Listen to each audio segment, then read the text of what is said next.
जयकारा गुरुदेव का, जयकारा गुरुदेव का, जयकारा गुरुदेव का। बोले परम पूज्य निर्यापक श्रमण मुनि पुंगव 108 श्री सुधा सागर जी महाराज की, इनके गुरु महाराज आचार्य श्री विद्या सागर जी महामुनिराज की, मुनि संघ की। सभी लोग अपना स्थान ग्रहण कीजिएगा। जो लोग भी खड़े हुए हैं वो बैठ जाएं। अब बीच में कोई नहीं बोलेगा, कोई नारा नहीं लगेगा, सब लोग शांति के साथ बैठेंगे। पीछे जो लोग खड़े हैं वह भी बैठेंगे, सारे लोग बैठ जाएंगे जो लोग पीछे खड़े हैं। कहीं कोई मूवमेंट नहीं होना चाहिए। साथियों, वो दिन आ गया जिसका आप सभी को इंतजार था। आज ताज के सामने सरताज बैठे हैं। स्वागत कीजिएगा परम महागुरु संत श्री निर्यापक श्रवण मुनि पुंगव 108 श्री सुधा सागर जी महाराज का। मित्रों, ये ताज आगरा की पहचान है, और अगर देश में कोई जैन समाज की आज पहचान बना है तो वो है पूज्य मुनि पुंगव 108 श्री सुधा सागर जी महाराज। और आज ये देखिएगा, हमारी ताजगंज शैली का एक प्रयास कार्य कर गया, क्योंकि आज ताज के सामने सिंहनाद सुनाई पड़ेगा, जो सिंहनाद पूरे भारत की जैन समाज को हिला देता है, जो सिंहनाद सभी धर्मों में धर्म भीरू लोगों को हिला देता है, वो आज ताज के सामने आएगा। ये वह सिंहनाद होगा जिन्होंने हिम्मत की है ताज को चैलेंज करने की, और ये कह के कि ताज से भी खूबसूरत लोकोदय होगा। लोकोदय तीर्थ क्षेत्र की रचना के प्रणेता पूज्य संत सुधा सागर जी आज यहां पर आ चुके हैं। प्रारंभ करना चाहेंगे मंगलाचरण के साथ। आज का कार्यक्रम आमंत्रित करेंगे। आज के सभा के लिए नैन्सी जैन, प्रियांशी, अनुष्का, रूपाली, प्रीति और गौरी आए और प्रारंभ करें आज की इस सभा को मंगलाचरण के साथ।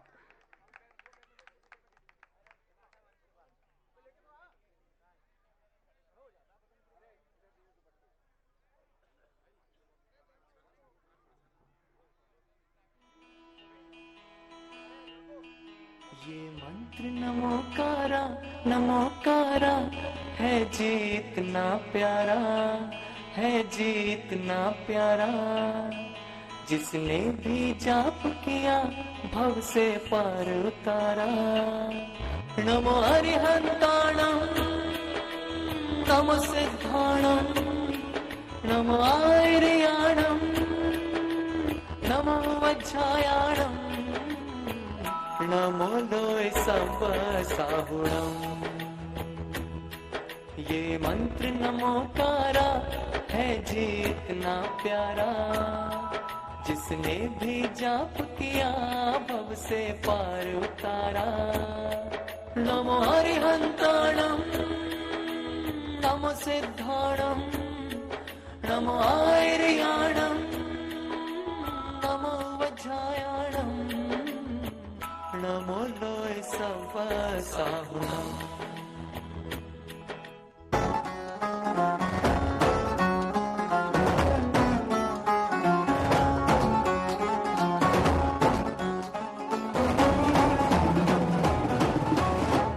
पूरी नगरी आज सजाओ, बेलाल बेली है आई। ढोल नगाड़े आज बजाओ, संग बजाओ रे शहनाई। पूरी नगरी आज सजाओ, बेलाल बेली है आई। ढोल नगाड़े आज बजाओ, संग बजाओ रे शहनाई। आनंद अंतर में छाया रे, मंगल अवसर ये आया रे। नर नारी कर लो तैयारी आज उत्सव की, मन हर खाया रे भाया रे। मंगल अवसर ये आया रे, नर नारी कर लो तैयारी महा उत्सव की। पूरी नगरी आज सजाओ, बेलाल बेली है आई। ढोल नगाड़े आज बजाओ, संग बजाओ रे शहनाई। पूरी नगरी आज सजाओ, बेलाल बेली है आई। ढोल नगाड़े आज बजाओ, संग बजाओ रे शहनाई। सुधा सागर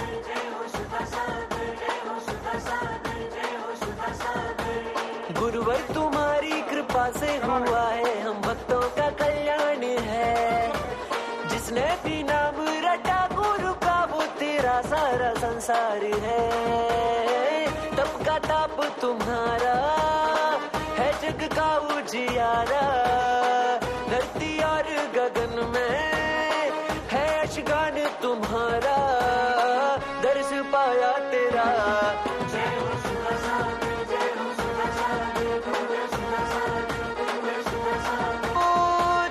यशोदया है प्रभु, देखो स्वर्गों से सुंदर सजा, भक्ति की ये धाराएं बही, जैन धर्म का डंका बजा।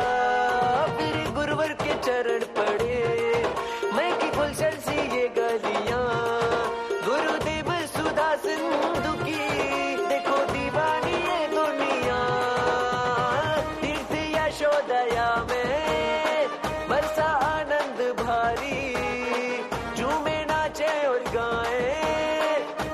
सब नर नारी साथ पाया तेरा। जय जय सुधा सागर, जय हो सुधा सागर, गुरुवर सुधा सागर, गुरुवर सुधा सागर, जय हो करुणाकर, जय हो सुधा सागर।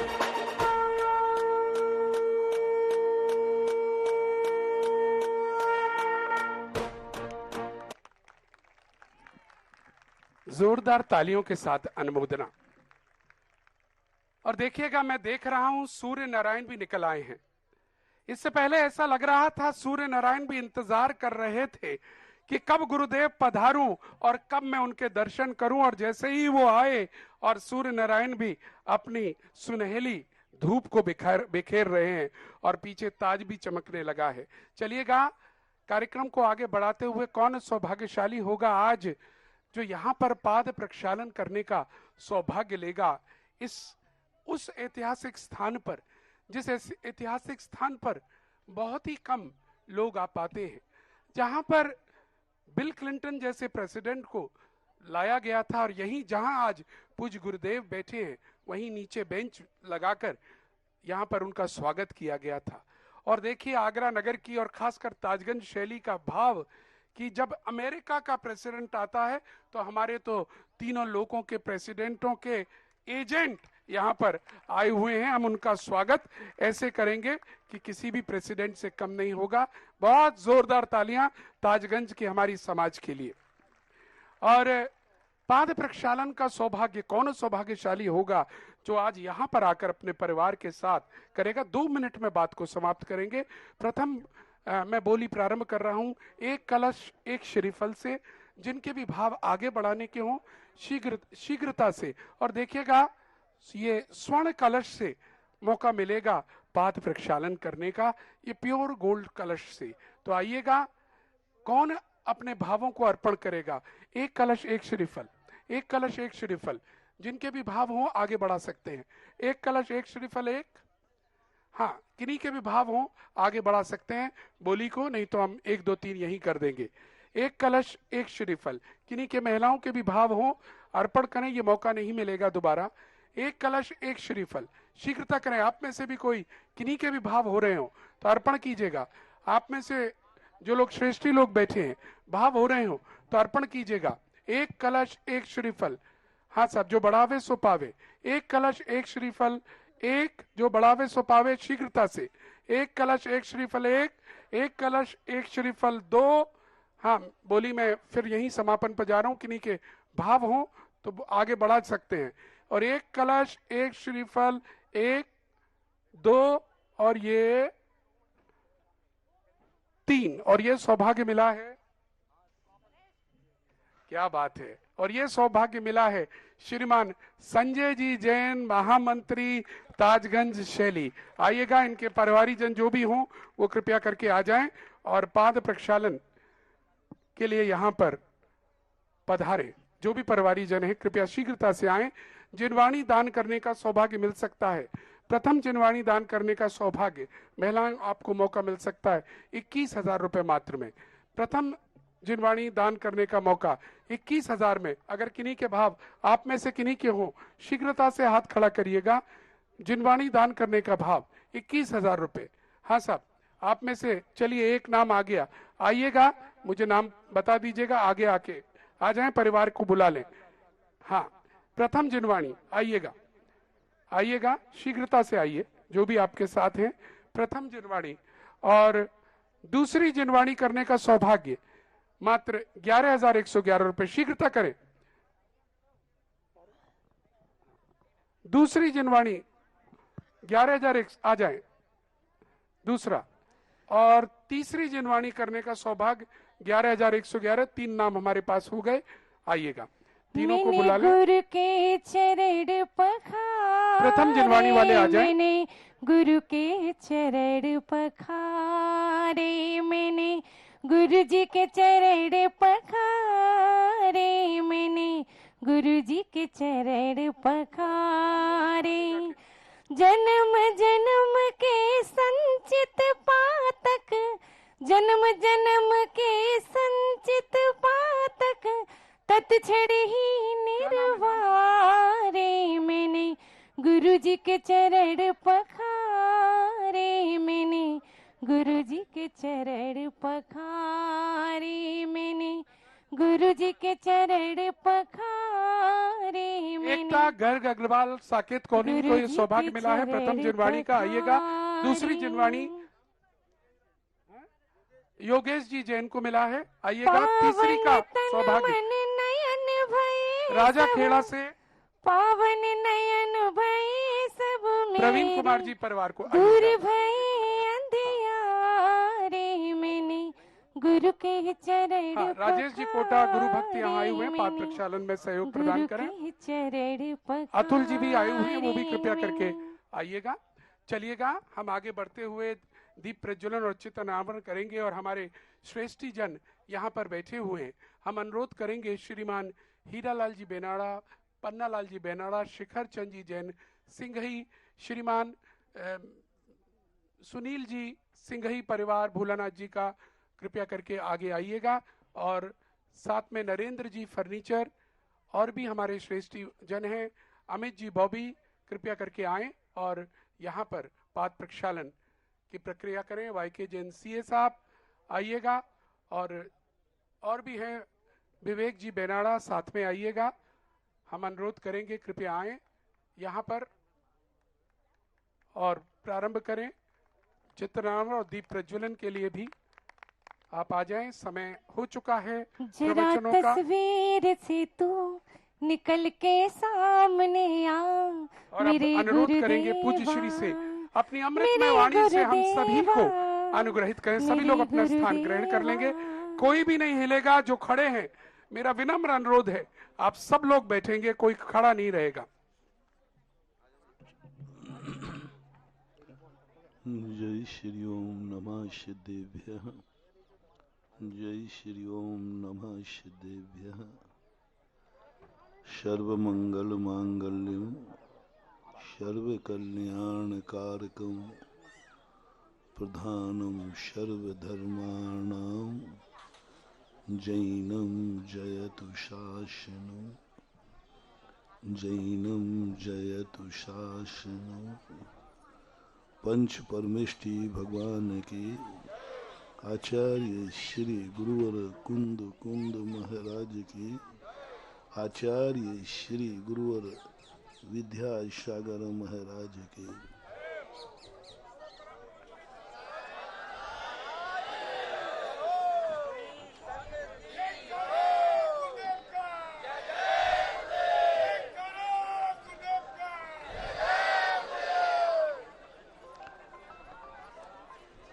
संपूर्ण सृष्टि को जब हम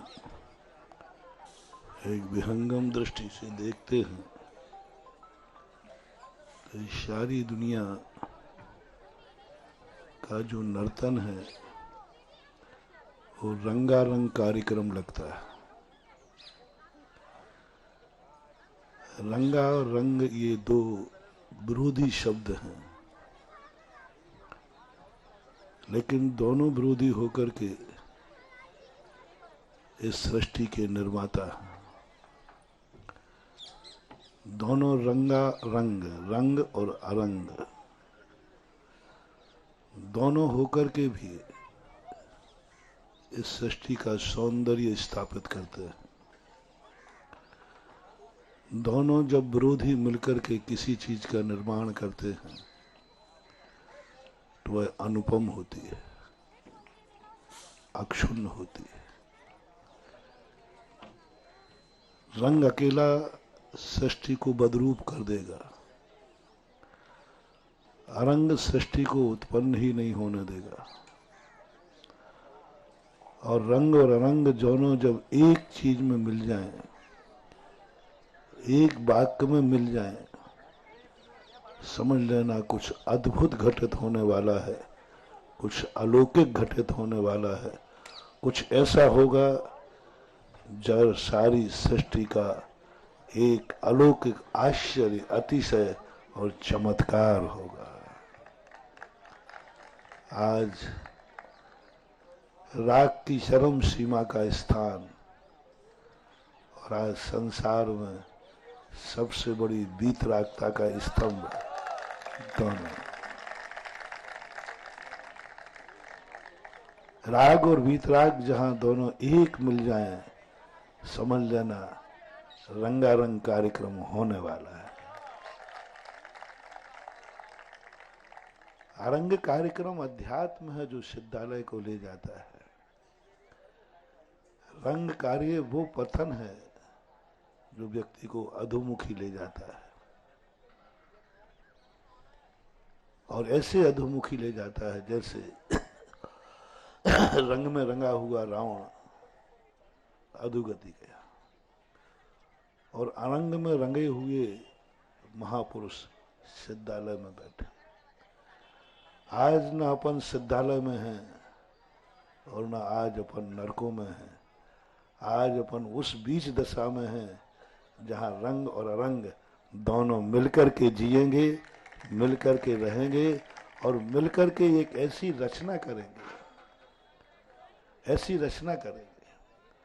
ठीक है, मोक्ष नहीं होगा तो नरक भी नहीं होगा, पुण्य की चरम सीमा नहीं होगी तो पाप की भी चरम सीमा नहीं होगी, उत्थान नहीं होगा तो पतन भी नहीं होगा, क्योंकि अरंग के बिना रंग पतन करा देता है और रंग के बिना अरंग इस दुनिया से ऊपर उठा देता है। जो रंग से हट जाता है और अरंगमय हो जाता है वो संसार से ऊपर उठ जाता है, जैसे भगवान कहते हैं। और जो संपूर्ण रूप से अरंग को छोड़ देता है, मात्र रंग में ही रंग जाता है, वह इस संसार में नहीं रह पाता। उसका इतना पतन हो जाता है कि कोई उसको देखना और सुनना भी पसंद नहीं करता। इसलिए आज अनायास एक ऐसा संदेशा तुम्हें मिलना था। अभी तक तुम ताज देखने आए हो, रंग देखने आए थे। और जब भी दो पति पत्नी घूमते हैं, पत्नी जरूर चुकौटी लेती है, क्या तुम ऐसा मुझे चाहते हो? शायद ही किसी ने यहां घूमा हो और कोई ना कोई एक दूसरे पर व्यंग ना हो। और उस स्थिति को लेकर के राग की ही दृष्टि बनती है। लेकिन आज कुछ ऐसा योग बना, कुछ वीतरागता के सामने आप बैठे हैं, जो वीतरागता आगे है, राग पीछे है।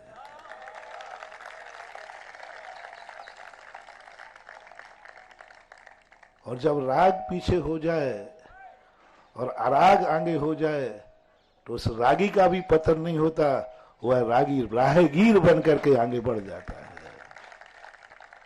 और जिस दिन राग आगे हो जाएगा, अराग पीछे हो जाएगा, उसी दिन सारे रास्ते खत्म होकर के बीहड़ हो जाएगा। तीन चीजें अपन मौके पे अपन देखें, एक राग और एक अराग, दोनों मिलकर के काम करना। राग और वीतराग दोनों मिलकर के काम करते हैं, सज्जनता उत्पन्न होती है। राग अकेला काम करता है, दुर्जनता उत्पन्न होती है। जैसे रावण, दुर्जनता उत्पन्न होगी। वीतरागता अकेले काम करेंगे तो साधुता प्रकट होगी। और राग और अराग, राग और वीतरागता जिस एक मंच पे आ जाएंगे तो सज्जनता प्रकट होती है। संसार सज्जनता से चलता है, साधु से नहीं। संसार दुर्जनता से नहीं चलता, सज्जनता से चलता। दुर्जनता और साधुता के बीच की एक कड़ी है सज्जनता, एक बहुत बड़ी कड़ी है जो साधु और दुर्जन के बीच को दूर कर कर और एक ऐसा माहौल पैदा करती है जिस सज्जनता से सारी सुरम्य सृष्टि का निर्माण होता है। और जब सृष्टि आज सज्जन बन चुकी है, सज्जन कभी सभ्यता को भूलता नहीं है। दुर्जन के पास सभ्यता होती नहीं, साधु को सभ्यता की जरूरत नहीं, लेकिन सज्जनता सभ्यता से रहित नहीं होती है। और सभ्यता का अर्थ होता है कि अपने से बड़े को आगे करना। आज इस आगरा के इस सज्जनता ने नेचुरल रूप से कहा कि वीतरागता आगे रहेगी, राग पीछे रहेगा। आज इस मंच से साधुता की बात नहीं करना है, आज इस मंच से दुर्जनता की बात नहीं करना है, आज इस बात से सज्जनता की बात करना है। और सज्जनता जब प्रकट होती है, नियम से समझना रंगारंग कार्यक्रम होने वाला है। राग और वीतराग जब दोनों एक स्टेज पर आ जाएं, राग वीतराग की धारा एक बन जाए, राग वीतरागी का विरोधी ना हो, वीतरागी राग का विरोधी ना हो, दोनों के दोनों मिलकर के एक ऐसी सज्जनता प्रकट करें जिस पर अतिवाद का कहीं रूप ना हो। मैं बहुत बार कहता हूं, आप ग्रस्त हैं। यदि ग्रस्त संपूर्ण जीवन यदि धर्ममय बना देगा तो गृहस्थी नष्ट हो जाएगी, जैसे हम लोगों की। और गृहस्थ यदि धर्म से पूर्णता रहित हो जाएगा तो गृहस्थी भ्रष्ट हो जाएगी। भ्रष्ट गृहस्थी कभी सगुन नहीं दे सकती, और नष्ट गृहस्थी होती ही नहीं है, समाप्त हो जाती। इसलिए गृहस्थी का आज संदेश देना है, हे गृहस्थ लोगों, संसार के लोगों, सुनो। इस गृहस्थी को नष्ट नहीं कर सकते हो तो आज देश के नाम संदेश है, इस गृहस्थी को भ्रष्ट मत होने देना। बस नष्ट नहीं कर सकते तो कोई बात नहीं, गृहस्थी को भ्रष्ट मत होने देना। और गृहस्थी भ्रष्ट नहीं हो, इसी के लिए मैं चला आया। मैं अपने लिए नहीं आया हूं, मैं तुम्हारी गृहस्थी नष्ट नहीं कर सकते हो। 4 महीने हो गए आपकी गृहस्थी को नष्ट करने का उपदेश देते देते। पूज्य आचार्य श्री भी आए, भगवान महावीर स्वामी भी आए, बहुत सारे लोगों ने प्रयास किया, बहुत प्रयास किया कि यह गृहस्थी, ये संसार, हर व्यक्ति का संसार छूट जाए, हर व्यक्ति इस संसार से ऊपर उठ जाए, हर व्यक्ति उस परमानंद का आनंद ले, उस अनंत अव्यवहार सुख का उपयोग करे जो कभी नष्ट नहीं होता। लेकिन वह बातें हम प्रैक्टिकल नहीं दिखा सकते, अनंत सुख को हम स्पष्ट रूप से आपको दिखा नहीं सकते। जो कैमरा आपके पास देखने को है, उस कैमरे में वह आध्यात्मिक और अनंत सुख नहीं दिखता, वो परमार्थ नहीं दिखता, वो सिद्धालय नहीं दिखता, वो सिद्ध स्वरूप नहीं दिखता। जो कैमरे आपके पास है, आपके पास आंख है, मन है, कान है, इन कैमरों में वो नजर नहीं आते। और इन कैमरों के अलावा तुम्हारा ज्ञान देख नहीं सकता। बहुत बड़ी प्रयास है। क्यों चले गए महावीर हमारे बीच में से और हम यहीं के यहीं रह गए? क्यों चले गए वो राम, वो महावीर, वो बड़े बड़े महान शक्तियां हमारे बीच में से? क्योंकि वो हमें दिखा नहीं पाए, क्योंकि हमें देखने की क्षमता ही नहीं थी। हमारे पास जो देखने के तरीके हैं उनमें वो दिखता नहीं है, और जिन तरीकों से दिखता है वो तुम्हारे पास है नहीं, है नहीं। इसलिए सब लोगों ने प्रयास किए कि इनको हम परमार्थ दिखाएं, इनको ऐसा आनंद दिखाएं जो कभी नष्ट नहीं होगा, एक ऐसा सुखी बनाएं जो कभी दुख की लहर नहीं आएगी, एक ऐसे रास्ते पर इनको भेजें जहां से कभी लौटना नहीं पड़ता, जन्म और मरण से भी ऊपर, सुबह और शाम से भी ऊपर, सुख और दुख से भी ऊपर उठने वाला एक आनंद है जो सुख से भी ऊपर है। आपकी कल्पना मां सुख तक है। एक सुख से भी ऊपर एक चीज होती है, सोने से भी ऊपर एक बहुमूल्य जादू होती है, और वह चीज के लिए पाने के लिए व्यक्ति तुम लोग नहीं देख पाए। महावीर ने बहुत प्रयास किया, बहुत सोचा। 24 तीर्थंकर हुए जैनियों के, उन्होंने यही सोचा, इसी माध्यम से उपदेश दिया था कि मैं तुम्हें वो दर्शन करा दूं और दर्शन करते ही तुम उसे पा जाओ, लेकिन अपन सब जो नहीं देख पाए, और हमारे पास से वो शक्तियां चली गई। अब एक ही तरीका बचा है कि संसार से ऊपर उठने की कला, तो संसार से ऊपर उठने का मार्ग तो अवरुद्ध हो चुका, अब दूसरा मार्ग बचा है संसार में जीने का, संसार में जीने का। और संसार में जीने का एक ही रास्ता है, यदि तुम अपनी जिंदगी में कभी साधु न बन पाओ, इस संसार को नष्ट मत कर पाओ, तो बस एक ही बात ध्यान रखना, जो तुम्हारी गृहस्थी है, जो तुम्हारा संसार है, इसको कभी भ्रष्ट मत होने देना। यदि तुमने संसार को भ्रष्ट नहीं होने दिया तो समझ लेना तुम्हारा ये संसार ऐसा ही सौंदर्य रूप बना रहेगा जैसे आज आगरा की इस भूमि पर बना हुआ है। एक आह्लाद होगा, एक झलक होगी। संसार मिटेगा नहीं तो संसार बिगड़ेगा भी नहीं। और उसका आज का जो स्टेज बना है बहुत बड़ा संदेश दे रहा है। गृहस्थी तुम्हारी कभी भ्रष्ट नहीं होगी, कभी भ्रष्ट नहीं होगी। बस आज का जो स्टेज है वही यही स्टेज तुम्हारी जिंदगी का बन जाए कि अराग आगे रहे और राग पीछे रहे, बस इतना ही सा काम करना है।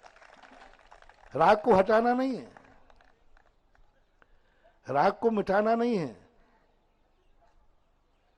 बहुत सावधान, मैं आज तुम्हारे राग को मिटाऊंगा नहीं, आज तुम्हारे संबंधों को तोड़ूंगा नहीं, आज मैं राग का कोई विरोध नहीं करूंगा। बस इतना ही करूंगा कि राग में सज्जनता आ जाए, अराग को आगे कर ले और स्वयं पीछे पीछे अनुकरण कर ले।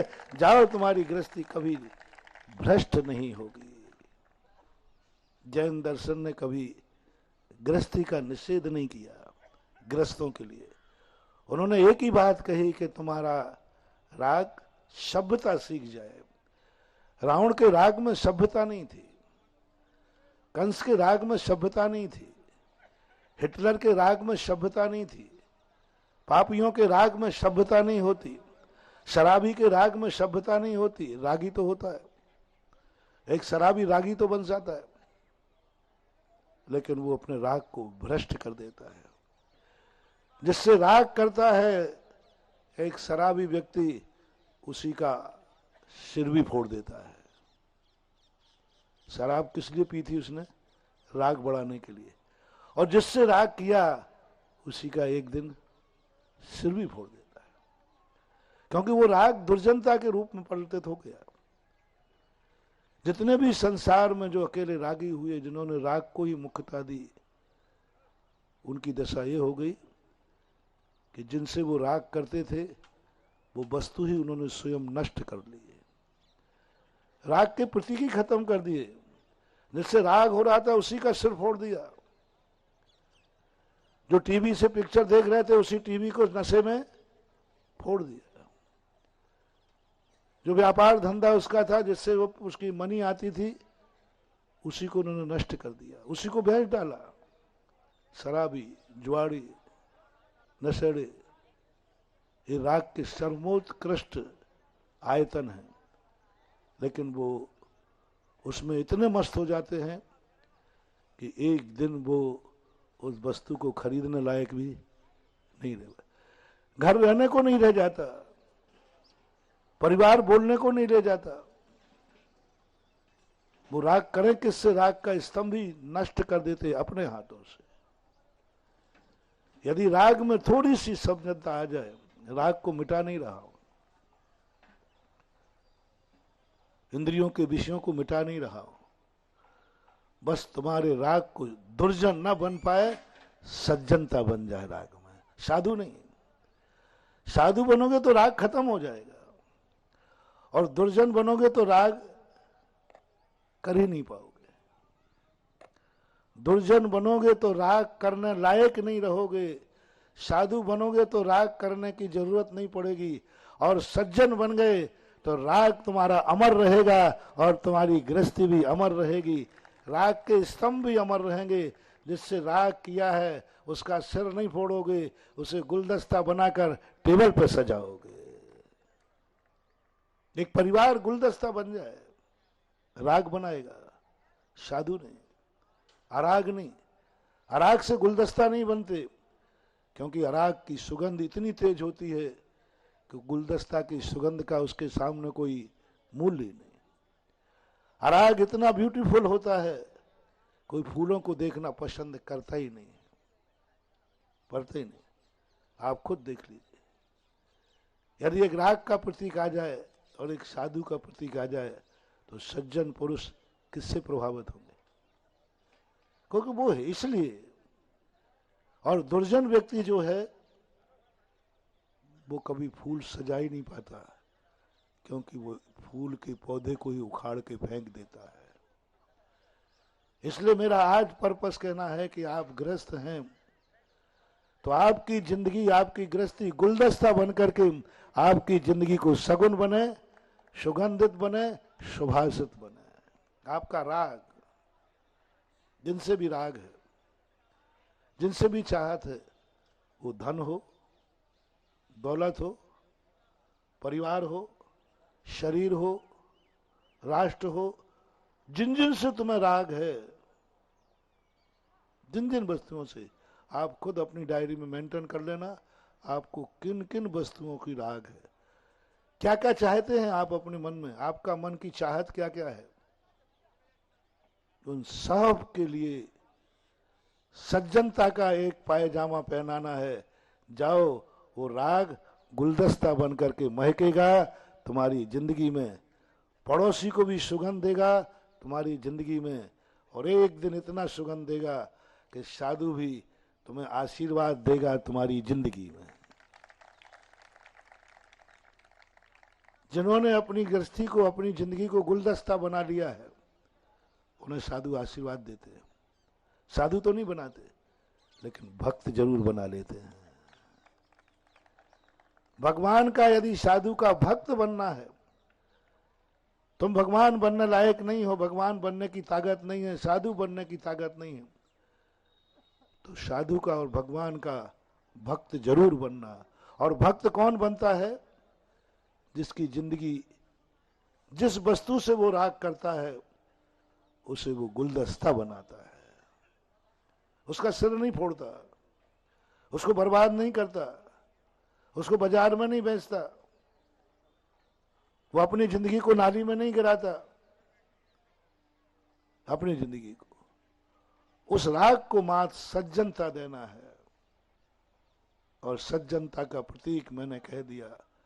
आज जितने मनोवैज्ञानिक, यदि आज कोई मनोवैज्ञानिक साइकोलॉजिस्ट बैठा होगा तो आज के दृश्य पर पूरी सृष्टि की एक किताब लिख देगा।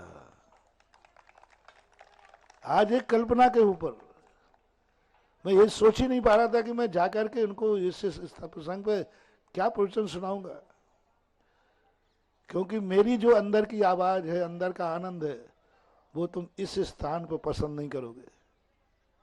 महाराज जी क्या बात, आपके बच्चे होते ना, यदि यहाँ आकर के तुम कहो चलो अपन नमोकार मंत्र की माला फेरते हैं, तो कहे महाराज जी आपके आज कोई मजा नहीं आया, और तुम्हारी बात का मैं समर्थन कर नहीं सकता।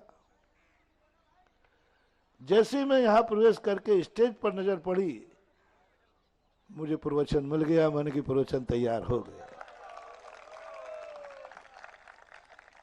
कल मनोज जी ने कहा था महाराज का चिंतन निरंतर चलता है। मैं बहुत बड़ा साइकोलॉजिस्ट हूं। एक सेकंड में सीढ़ी चढ़ती, पहली नजर उठी स्टेज पे गई, दूसरी नजर ताजमहल पे गई, तुरंत मुझे आ गया आज जमेगा रंगारंग कार्यक्रम। आज रंग का समर्थन नहीं होगा, आज अराग का कथन नहीं होगा, आज गुलदस्ते का महक होगी। गुलदस्ता कौन तोड़ता है? साधु तो गुलदस्ता पसंद करते नहीं, और शराबी गुलदस्ता को जिंदा, वो तो उसी को तोड़ देता है। लेकिन जिसके अंदर राग की सज्जनता आ गई, राग की सज्जनता आ गई, वो गुलदस्ता को महकाएगा। और स्टेज संदेशा दे रही है, आगे कौन है? बोलो। अराग, वीतराग, पीछे कौन है? तुम्हारा मुख किसकी तरफ है? बोलो, जल्दी बोलो। दोनों की तरफ। यही तो रंगारंग कार्यक्रम है। और मेरा मुख यही नहीं उस तरफ, यही हमारी अध्यात्म का प्रतीक है।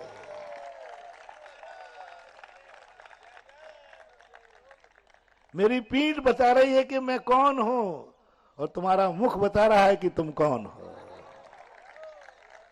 मेरी पीठ का इशारा है कि मैं राग से बहुत परे हूं, मैं रागी हूं, मैंने राग को पीठ दिखा दी है। और तुम्हारा सामने बैठा दिखा रहा है कि महाराज आगे वाला भी चाहिए, पीछे वाला भी चाहिए। क्या मजेदार स्टेज बनी आज। हालांकि तुमने इस उद्देश्य से नहीं बनाई होगी, लेकिन कुदरत हमारा साथ देगी। निश्चल हो जाता है जब कोई वीतरागी किसी स्तर पर नीचे उतरता है। कुदरत जरूर वहां पहले से किसी को गिरा देती है। और जब कोई वीतरागी साधु झुकता है, महाराज आप झुक गए? नहीं, झुके नहीं है, एक गरीब को उठाने के लिए उठाया है। अपने आप कुदरत गिराएगी। साधु झुक नहीं सकता, जरूर वहां कुछ पड़ा है जिसे उठाने के लिए, जरूर किसी को बचाया है उठाने के लिए। साधु जब कहीं झुक रहा हो, समझ लेना किसी पतित का उत्थान होने वाला है। हम लोग जब झुकते हैं, किसी एक चींटी को बचाते हैं। मारने के लिए झुकते ही नहीं, मरने के लिए झुकते ही नहीं। जब भी झुकेंगे किसी को बचाएंगे। आज तुम्हारे लोग सबके कहने पर मैं यहां आ गया,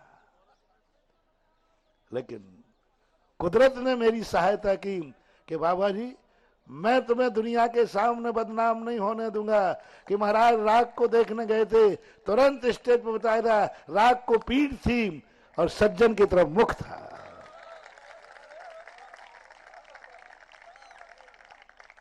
पीठ थी और राग को पीठ, राग को मिटाने का आदेश जैनाचार्यों ने नहीं दिया, राग को पीठ दिखाने का आदेश जरूर दिया है।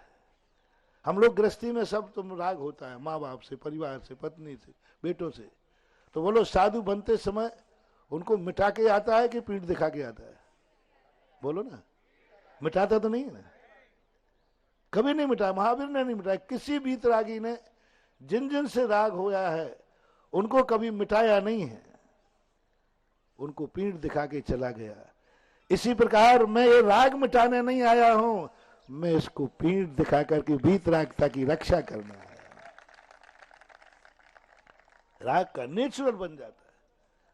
और आपको अब जब दोनों चीजें एक साथ दिख रही हैं, टीवी वालों को भी दिख रहे होंगे, जो जो देख रहा है, बस आज एक ही संकल्प करना है, हम साधु बनेंगे नहीं, दुर्जन बनेंगे नहीं, और राग को सज्जन बनाना है। और राग सज्जन जब ही है जब बीत राग आगे हो, तुम पीछे चलते जाना। आगे तुम्हारा गुरु चल रहा है, पीछे तुम चल रहे हो। भगवान जिस रास्ते पे गया तुम पीछे चलते जाना, तुम्हारा राग गुलदस्ता बनता जाएगा। गृहस्थी को धर्म से रहित मत करना, नहीं तो भ्रष्ट हो जाएगी, गुलदस्ता मिट जाएगा। गृहस्थी को छोड़ना नहीं है। इसलिए आप लोगों को प्रातः काल आपको किसी भी कार्य के लिए मना नहीं किया, लेकिन आगम में बड़ी बातें विचित्र रखी। आज वो सारी बातें स्पष्ट हमें नजर आ रही हैं। क्यों रखा ये बात कि सुबह तुम मंदिर जाओ? क्यों रखा कि तुम सुबह पूजन करो? शाम को कर लेंगे ना, बाद में कर लेंगे। बोले नहीं, भोजन करने के पहले क्यों, भोजन के बाद क्यों नहीं? भोजन के पहले आहार दान क्यों, भोजन के बाद क्यों नहीं? क्या कारण थे? क्या कारण थे? भोजन करने के बाद आप आहार दान दे सकते, अपना व्यापार धंधा कमाने के बाद आप भोजन करने के बाद पूजन कर सकते नहीं। यदि होता, इसका अर्थ है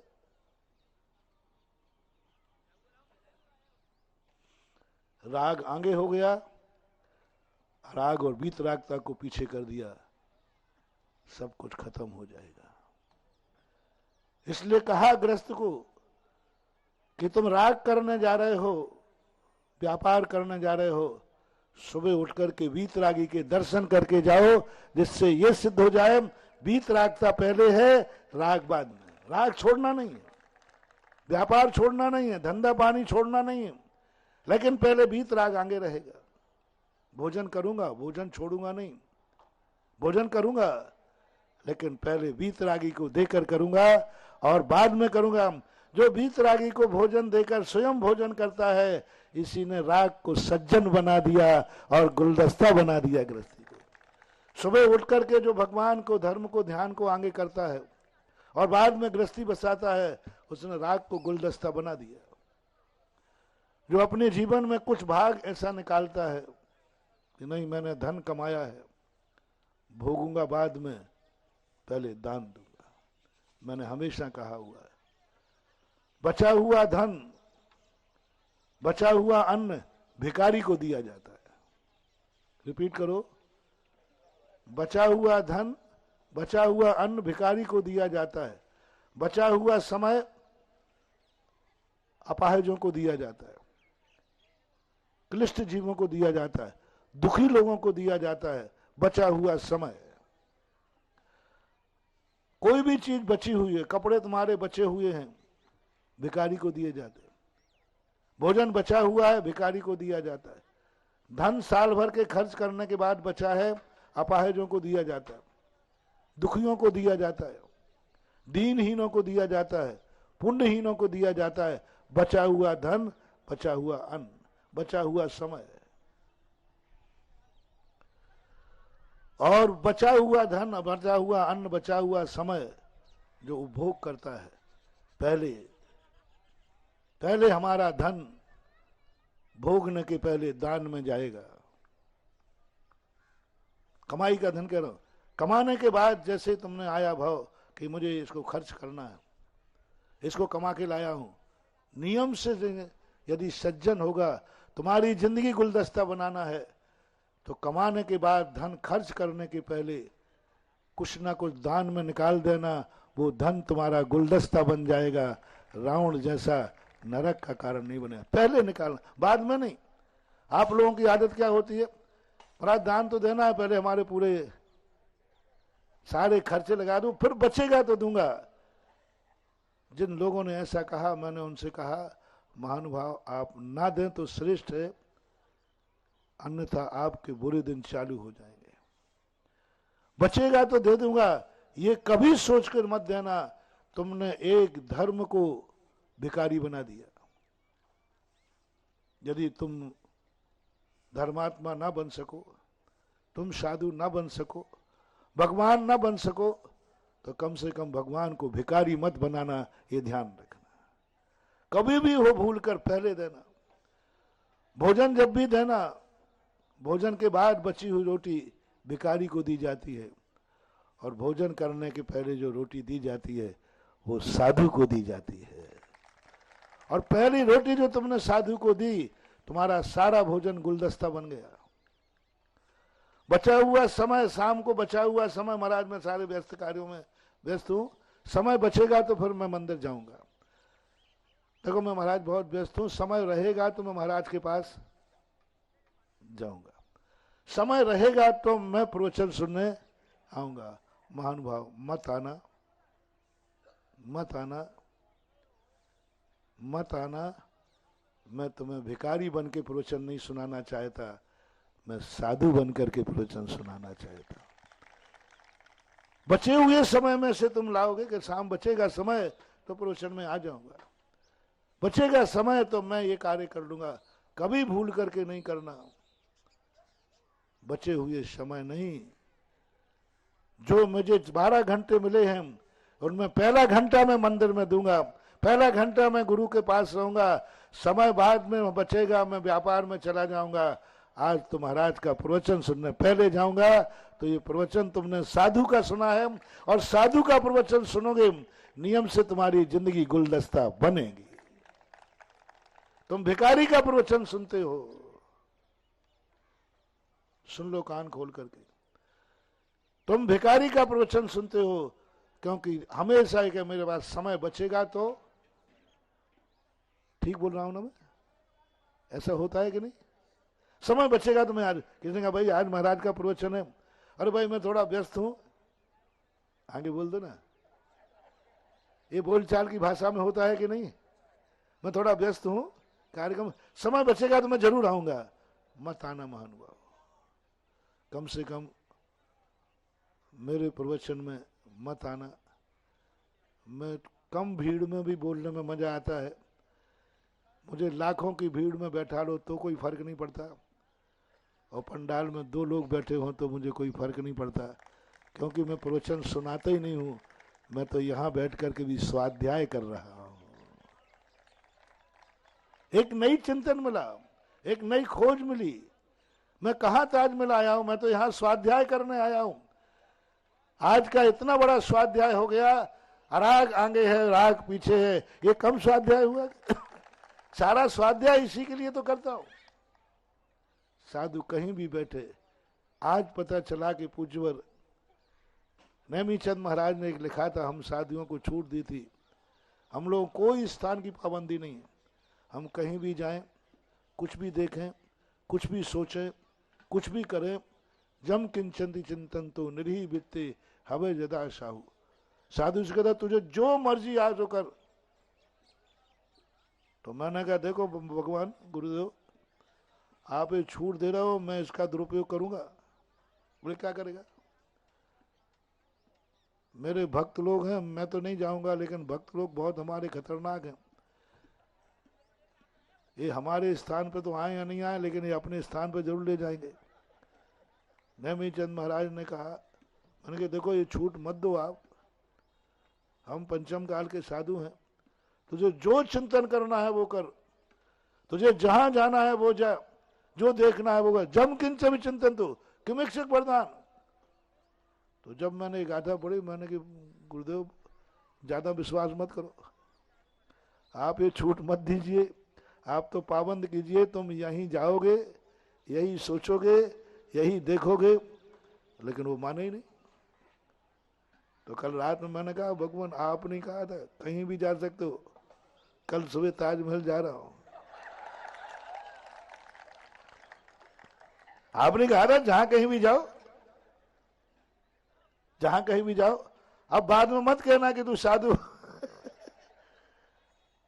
हो। नेमीचंद महाराज ने कहा तू जा तो सही, जा तो सही, तू वहां जाकर के भी स्वाध्याय ही करेगा,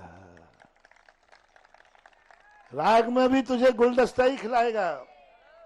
तू उस दलदल में फंसने वाला नहीं है, तो उस दलदल में भी पंख से पंकज ही बनाएगा। और आज देखते ही मेरा सारे जितना हुआ पोए था, जितना हुआ पोए था, जैसे एक नजर दृष्टि और ताजमहल पे पड़ी, तो अब मुझे कोई डर नहीं है। मुझे नेमीचंद महाराज को 100 बार नमोस्तु कि भगवान आपको अपने शिष्य पर इतना विश्वास था, अपने साधु पर विश्वास था कि खुली छूट आपने दे दी, इसलिए मुझे कोई फर्क नहीं पड़ता। बचा हुआ नहीं, बचा हुआ समय नहीं। जिंदगी में कभी मत बोलना कि टाइम बचेगा तो मंदिर आ जाऊंगा, टाइम बचेगा तो मैं प्रवचन सुनने आ जाऊंगा, टाइम बचेगा तो मैं माला फेर लूंगा, टाइम बचेगा नहीं। धर्म के लिए ये शब्द कभी उपयोग नहीं करना, चाहे भली मत करना, लेकिन ये शब्द कह के मत करना। इस शब्द से हमने किसको महत्वता दे दी? कौन महत्व हो गया जिसके लिए तुम जा रहे हो? इसी प्रकार दान देते समय कभी ये मत सोचना पहले हमारे थोड़े खर्चे हैं, पहले मकान बना लो महाराज, फिर लोकोदय बनाऊंगा, फिर बनाना। देखो महाराज अभी एक मकान बनाना है, एक फैक्ट्री बनाई है, उसमें थोड़ा अभी आजकल है नई फैक्ट्री खोली है महाराज, अभी उसमें बहुत लोन लिया महाराज, आप समझो तो सही। अच्छा एक आशीर्वाद दो, मेरी फैक्ट्री बन जाएगी उसके बाद में दे दूंगा, मेरा मकान बन जाएगा तो दे दूंगा महाराज, मेरी बेटा बिटिया की शादी है ना, वो निपट जाए फिर मैं, बस फिर तो कुछ करना ही नहीं। मत देना, मत देना, मत देना, क्योंकि लोकोदय चीज क्षेत्र भिखारी नहीं है, तो तुम बचा हुआ धन दोगे। वो धन चाहिए है जो कहेगा कि नहीं खर्च के पहले दूंगा, क्योंकि ये धर्म का खर्च है, ये धर्म है। सब चीजों में यही लगाना। आज जब भी तुम्हें राग आए, रागी सब हुए,